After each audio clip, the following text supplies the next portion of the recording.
Welcome to another edition of Radio Influencers, a podcast series we're doing for Radio Update. I'm your host, Andy Meadows. I write about consulting a lot because that's the main thing I do, and a lot of great writers I admire say to write about what you know. Plus, I believe it's important to put some of yourself in everything you write to personalize it. That's why the phrase, as a consultant, comes up a lot in my writing. I've also written some articles that are all about consulting, like A Consultant's Job, where I go through exactly what is and isn't part of the job when you're a radio consultant. And more recently, Stop Paying Your Consultant, which I admit is a clickbait title. I'm not above clickbait titles as long as there's substance that backs it up once they click on it, which I hope I do, and generally people are pretty quick to point out in the comments when I don't. In this case, that substance is a list of reasons why you should stop paying your consultant. If they haven't changed their approach in 20 plus years, don't understand digital content creation and monetization, think podcasting is a fad, don't look at market level data because they think other stations playing a song makes it a hit in 2025, etc. Then, of course, I end it with a shameless plug for why you should hire me as your consultant instead. Probably the biggest pushback I've gotten in the 6 years I've been consulting radio stations is because of my age. Don't get me wrong, I'm no spring chicken, but as far as radio consultants go, I'm definitely on the younger side. So people often assume things like, how could I possibly learn something from this guy who hasn't been doing this for as long as I have? Which is ironic because even though I'm only 46 now, I literally started in radio as a very young child, so quite often it's not true. But besides that, it's a terrible attitude no matter who you're working with, because you can learn something from literally everyone. I love talking to young radio people, people that are younger than me in radio, and people from different cultures and regions, because they look at the world differently than I do, and I can learn from that. And on the other hand, there are always a surprising amount of things we have in common, which is another fun learning experience that can better inform my decision-making. Also, even when you work with someone who's bad at their job, you can learn from their mistakes so you don't have to make them yourself. But the main reason I am qualified to advise people on all things radio isn't just the years that I've put into it. It's because over those years, I've worked with some truly amazing and talented people who have taught me a lot about the business. So today, I want to talk about some of those radio mentors I've had throughout my career and what I've learned from them, including a few who have already done this podcast and a couple others I'm going to have on in the near future. But I'd really love to hear about some of yours as well. Specifically, who was your main radio mentor and what was your big takeaway from them? If you feel so inclined to share your answers, shoot a quick video and email it to me at andy@radiostationconsultant.com or editor@radioupdate.com, and I'll try and include them in part 2. Bob Meadows. Because of how my OCD brain works, I have to go chronologically, so of course, I have to start with my father, Bob Meadows. My dad, who thankfully is still with us, and I'm going to talk into coming on this podcast soon, started in radio right here in DFW when he was just 18 years old. He started on air, then moved into programming, management, and eventually ownership. Dad taught me a great deal about radio. Radio is all about relationships, which starts with being honest with people and doing what you say you're going to do. You should always act and sound like you're in a bigger market than you are. Play the hits. There's never a bad day on the radio. I heard that one a lot. Economy of words and brevity, and countless others. But the main radio lesson my father taught me was by the example he lived every day. Even though he had an incredible work ethic and worked very long hours, especially when he owned and operated a small market station seemingly on his own, other than what little help us kiddos could provide, he was really good at creating a great work-life balance. He always made time for us. Even on those 12-hour days, he'd come home, get down on the floor and play with us, or head outside to saddle up the horse, fix the mini bike. I inevitably ran into something. Build us a treehouse, or pretty much whatever we wanted or needed within reason, of course. And he always made time for my mother as well. They made a point to regularly go on date nights, and they still do that to this day. That's probably a big part of the reason they're still married and going on year 53 this year. Now that I'm a father and admittedly a bit of a workaholic myself, I try to model that same behavior, and I hope I'm living up to that example that my dad taught me. I thought of doing a cutaway here of my wife shaking her head and saying, "No, you're not." But she said that was a bad idea, so I didn't. Gerry Schlegel. I worked with Gerry for 15 of the 16 years I worked for LKCM Media Group based in Fort Worth, Texas, right here in DFW. For many of those years, I was essentially his second in command. He might be surprised that I listed him as one of my radio mentors because we didn't always see eye to eye. But that's exactly why I'm mentioning him. At one point, we had roughly 100 people working for the company, and most of them had no idea we ever disagreed because he kept our closed-door conversations behind closed doors. Plus, I'm kind of old school about loyalty, everyone being on the same page, consistent messaging from management, chain of command, and all that, so I kept it to myself as well. However, behind closed doors, we would often get into it, and he always would hear me out. Let me say my piece, wouldn't lose his cool and start screaming and yelling or pull that "because I'm your boss and I said so" line we've all heard before. Sometimes I'd change his mind. Oftentimes he would change mine, but I never left his office feeling worse than when I went in. Since I probably stayed a few years longer than I should have, I'd been wanting to get into consulting for at least 5 years before I did so, and Gerry kept talking me out of it. There were times, especially towards the end, where those disagreements rolled into management meetings and outside of those closed office doors. And although that ate at me, it never seemed to eat at him. Working in an environment where everyone agrees all the time, everyone's happy, always getting along, sounds great in theory, but in practice, it leads to mediocre companies and boring radio station that no one has a passion for.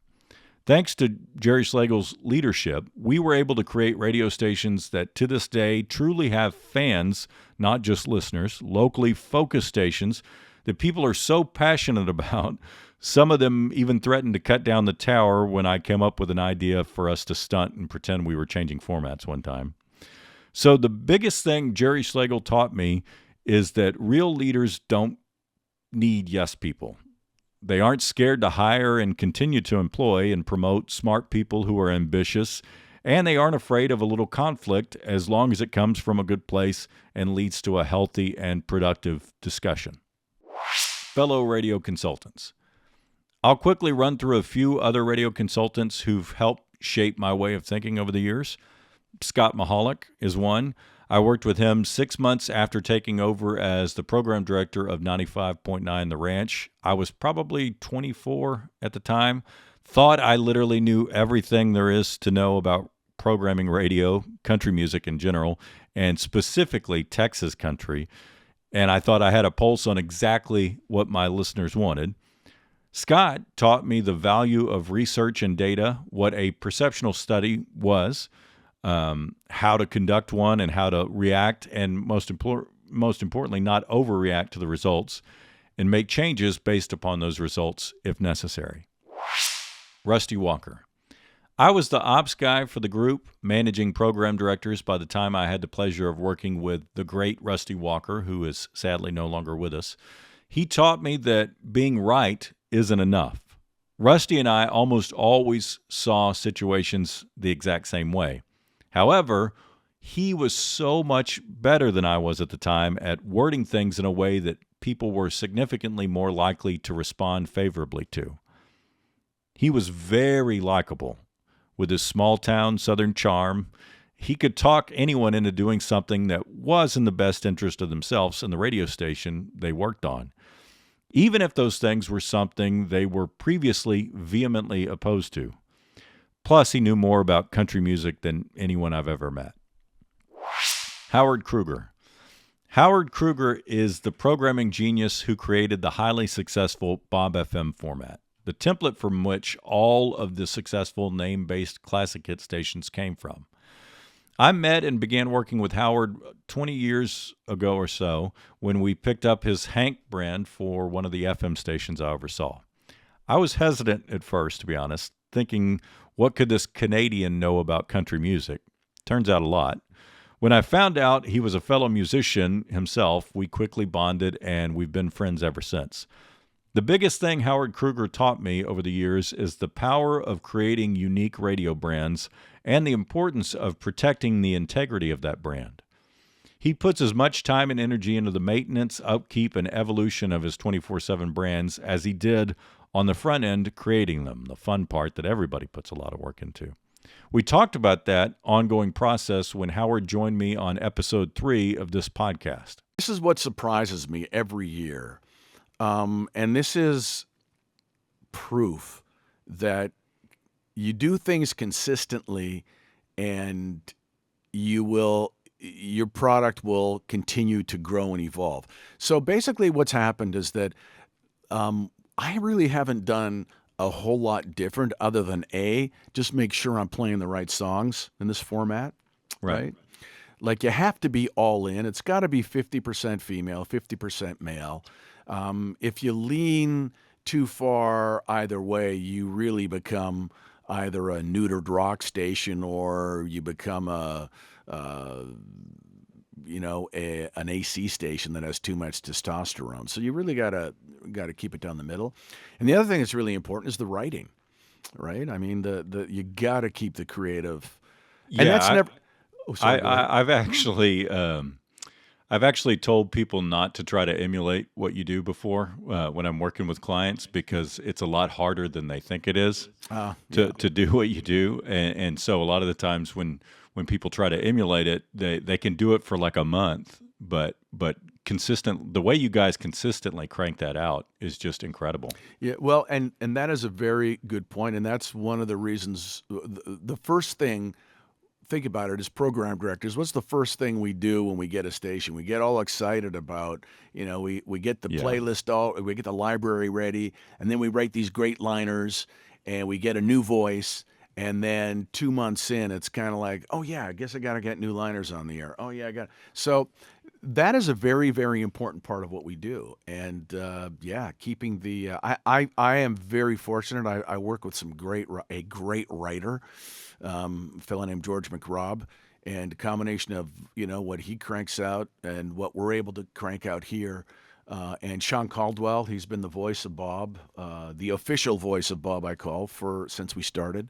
Right. And so as far as what have we changed and how we have evolved, just keep the same things going. Is make sure the creative is great. Make sure the stuff that you put on the record or that you're putting on the air and in between the records is fresh, right? And you don't have to go for the big belly laugh. I mean, just keep them smiling. Find out more about Bob FM and Howard's other formats at KroegerMedia.com. That's KROEGER media.com. Tracy Johnson. I often refer to Tracy Johnson as my consulting mentor because he took me under his wing 6 years ago when I decided to start my own radio consulting company. He essentially taught me the business of radio consulting.